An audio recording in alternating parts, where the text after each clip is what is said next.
नमस्कार, आपका स्वागत है। दोस्तों, हमारे प्राचीन ऋषि मुनि अत्यंत ज्ञानी और विद्वान थे। संसार के कल्याण हेतु उन्होंने ब्रह्मचर्य व्रत का पालन करते हुए जप तप आदि प्रकार के महान कार्य किए हैं। उन्होंने अपनी योग विद्या ज्ञान तथा अनुभव के आधार पर प्राचीन शास्त्रों और पुराणों का निर्माण किया है तथा देवताओं द्वारा प्राप्त ज्ञान को भी उन्होंने शास्त्रों के माध्यम से मनुष्यों तक पहुंचाने का उत्तम कार्य किया है। हमारे धर्म शास्त्रों में स्त्री और पुरुष दोनों के लिए ही महत्वपूर्ण नियमों का वर्णन किया गया है। सुबह जागने से लेकर रात्रि को सोने तक किए जाने वाले सभी नित्य कर्मों से जुड़े महत्वपूर्ण नियमों के बारे में हमारे शास्त्रों में बताया गया है। एक मनुष्य को उत्तम स्वास्थ्य की प्राप्ति के लिए अपने शरीर को कैसे शुद्ध रखना है और इस शरीर को पवित्र करने के लिए नित्य कौन से कार्य करने चाहिए, इसका वर्णन भी हमारे विद्वान ऋषियों ने किया है। श्री कृष्ण कहते हैं, मनुष्य को अपने शरीर से अत्यधिक मोह नहीं करना चाहिए, किंतु उसे परमात्मा से प्राप्त इस शरीर का नाश भी नहीं करना चाहिए। कई बार मनुष्य नाना प्रकार के अनिष्ट कार्य करके अपने पवित्र शरीर को मलिन करते हैं, इसे दूषित करते हैं तथा पाप युक्त बना देते हैं, जिस कारण से शरीर में रोग उत्पन्न होते हैं। मनुष्य की आयु कम होने लगती है और उसे अकाल मृत्यु प्राप्त होती है। आज हम बात करने वाले हैं मनुष्य को अपने शरीर को पवित्र कैसे रखना है और रात्रि को सोते समय कौन से नियमों का पालन करना चाहिए।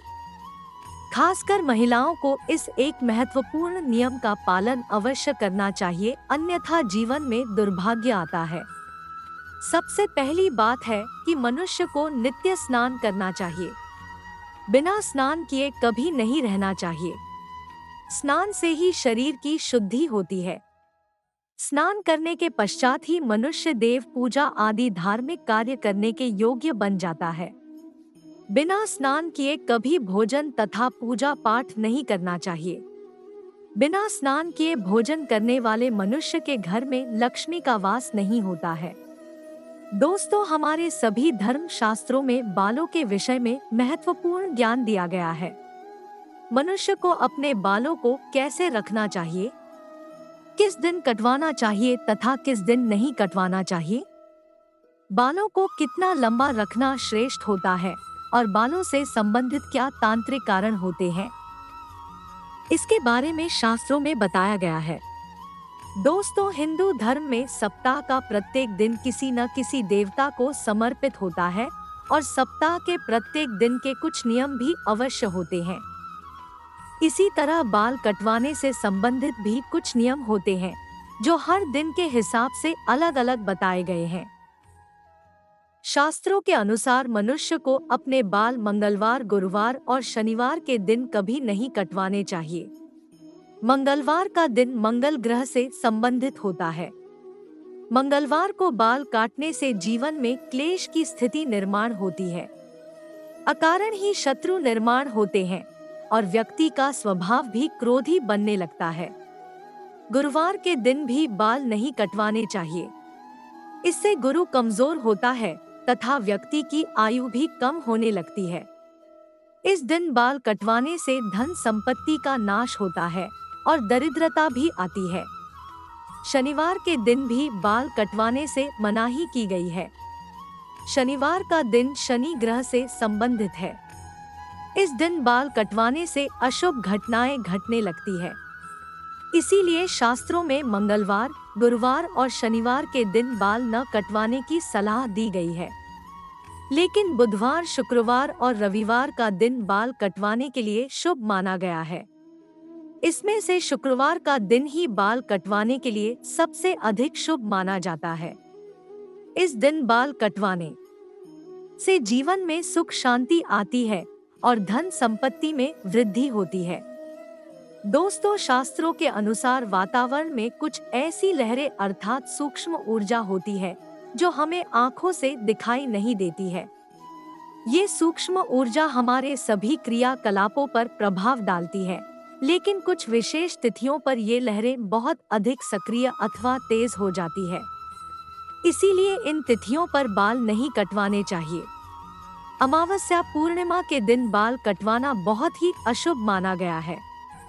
इस दिन जो अपने बाल काटता है उसके जीवन में नकारात्मकता और दुर्भाग्य आता है।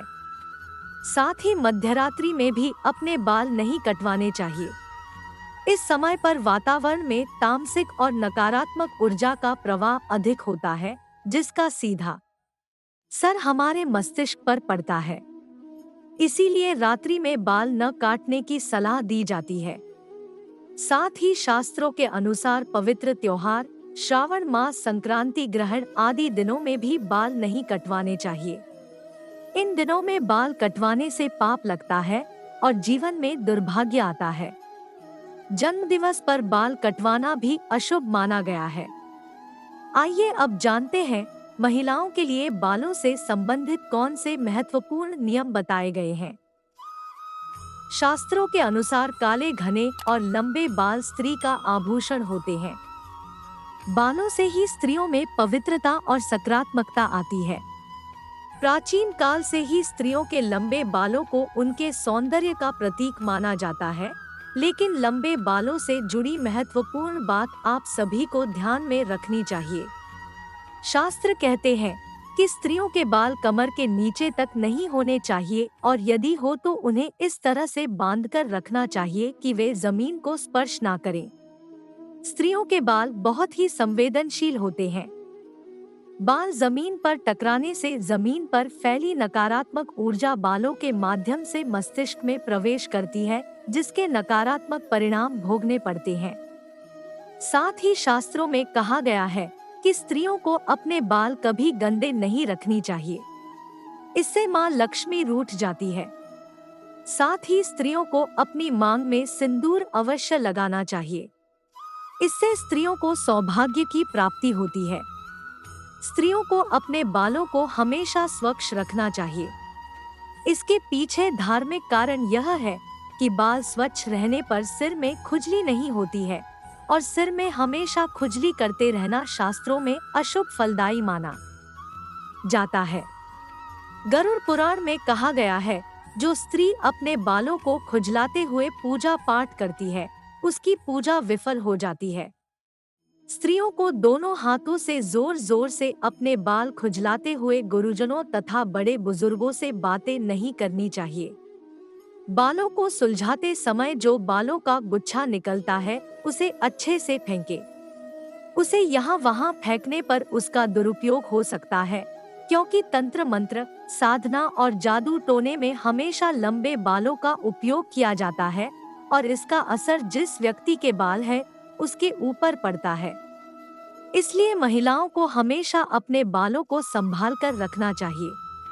शास्त्रों के अनुसार मासिक धर्म के 3 दिनों तक स्त्रियों को अपने बाल नहीं धोने चाहिए। साथ ही अपने बाल भी नहीं कटवाने चाहिए।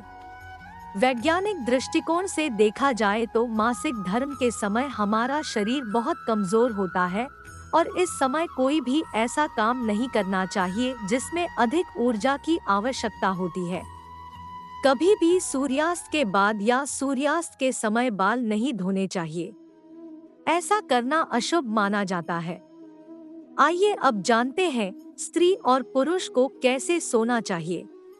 शास्त्रों के अनुसार सोते समय अपना सिर हमेशा पूर्व अथवा दक्षिण दिशा में करके ही सोना चाहिए। उत्तर अथवा पश्चिम दिशा में सिर रखकर सोना अशुभ माना गया है। दक्षिण मृत्यु की दिशा मानी गई है। इस दिशा में अपने पैर कभी नहीं रखने चाहिए। इससे मृत्यु देवता यमराज का अपमान होता है। इसके पीछे वैज्ञानिक कारण यह है कि पृथ्वी की चुंबकीय ऊर्जा सतत प्रवाहित रहती है। यह चुंबकीय ऊर्जा उत्तर से दक्षिण की ओर बहती है। इसीलिए अगर आप उत्तर में पैर करके सोएंगे तो यह ऊर्जा पैरों से होकर मस्तिष्क तक जाती है, जिससे रक्त का प्रवाह ठीक से होता है। साथ ही शास्त्रों में कहा गया है कि उत्तर की ओर सिर करके सोने वाले व्यक्ति के पास धन कभी नहीं आता है। उसका संपूर्ण परिश्रम व्यर्थ हो जाता है, लेकिन दक्षिण की ओर सिर करके सोने से धन संपत्ति में वृद्धि होती है। स्त्रियों को रात को सोते समय अपने बाल खुले नहीं रखने चाहिए। बालों को हमेशा ही बांधकर सोना चाहिए। बाल बांधकर सोने से ऊर्जा का संतुलन बना रहता है। बाल खुले रखकर सोने वाली स्त्री के घर में लक्ष्मी का वास नहीं होता है और हमेशा धन से जुड़ी समस्या बनी रहती है। तो दोस्तों, इस प्रकार से हमारे शास्त्रों में स्त्री और पुरुष को सोते समय पालन किए जाने वाले महत्वपूर्ण नियमों के बारे में बताया गया है। उम्मीद है आपको यह जानकारी अच्छी लगी होगी। वीडियो को लाइक जरूर करें और कमेंट में जय श्री कृष्ण तथा जय मां लक्ष्मी जरूर लिखें। साथ ही चैनल को सब्सक्राइब करना न भूलें। आप सभी का धन्यवाद।